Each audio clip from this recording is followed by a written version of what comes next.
Magandang araw po sa ating mga minamahal na kababayan. Meron po akong ibabalita sa inyo.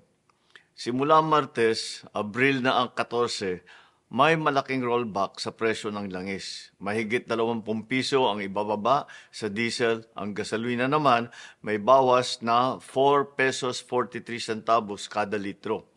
Kerosene, 8 pesos 50 centavos kada litro ang ibababa. Malaking tulong ito lalo na sa ating mga driver, sa mga commuter at sa bawat pamilyang Pilipino na araw-araw naapektuhan ng mataas ng presyo ng krudo.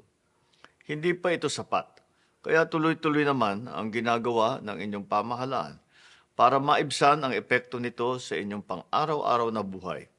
Hindi po tayo titigil hanggat hindi natin napababa ang gasto sa biyahe, sa pagkain at sa kabuuang pamumuhay ng ating mga kababayan. Sa mga susunod na araw at linggo, may aanunsya po ko na mga dagdag na hakbang at tulong mula sa gobyerno. Hindi nating hahayaang mapabayaan ang bawat Pilipino sa gitna ng mga hamong ito. Kaya tuloy-tuloy ang trabaho ng pamahalaan nang may maramdaman na ginhawa ang bawat pamilya. At yan ang tinututukan namin araw-araw.